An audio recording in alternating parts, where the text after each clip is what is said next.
আপনারা সবাই আল্লামা মামুনুল হক সাহেবের নাম শুনেছেন না? মাশাআল্লাহ। বীর পুরুষের ছেলে বীর পুরুষই হয়। মারাত্মক সাউন্ডে তিনি কথা বলেন। তার গলার যে গর্জন, যে তর্জন, তার প্রত্যেকটা কথায় বাতিলের মসনদ কেঁপে ওঠে যুবক ভাইরা। ঠিক কিনা বলো? উনি সেই আপনারা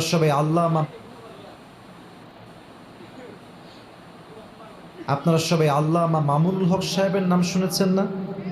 মাশাআল্লাহ। বীর পুরুষের ছেলে বীর পুরুষই হয়। মারাত্মক সাউন্ডে তিনি কথা বলেন। তার গলার যে গর্জন, যে তর্জন, তার প্রত্যেকটা কথায় বাতিলের মসনদ কেঁপে ওঠে যুবক ভাইরা। ঠিক কিনা বলো? উনি সেই দিন, আমি ফেসবুকে মাঝে মাঝে যাই, মাঝে মাঝে ইউটিউবও সময় পেলে আমরা চালাই। আপনারা সবাই হয়তো ইউটিউব ইউজ করেন, আমিও মাঝে মাঝে ইউটিউবে ঢুকি। তো সেই দিন, বেশি দিন হয় না, এই তো অন অ্যাভারেজ 1 মাস হবে অথবা 25 দিন 20 দিন হবে, আমি ইউটিউবে ঢুকেছি। প্রথমেই আমার সামনে একটা ওয়াজ এসেছে। ওয়াজ তো অলওয়েজ আসেই, বাট সেই দিন একটু অবাক হয়েছি, কারণ ওয়াজটা আমি পেয়েছি সময় টিভির অফিসিয়াল ইউটিউব চ্যানেলে। I was very shocked.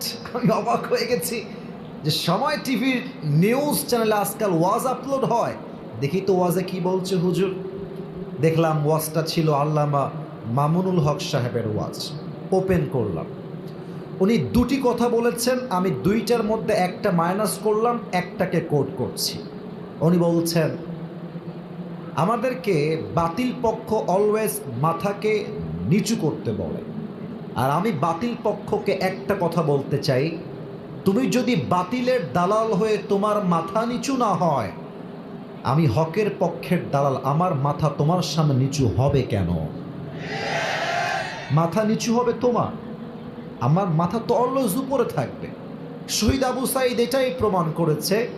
আমাকে গুলি কর, আমার বুককে ঝাঁঝরা করে দাও, তবে একটা কথা আমার স্পষ্ট পয়গাম, আমার মাথা কখনো বাতিলের সামনে নত হবে না যুবক ভাইরা। ঠিক কিনা বলেন?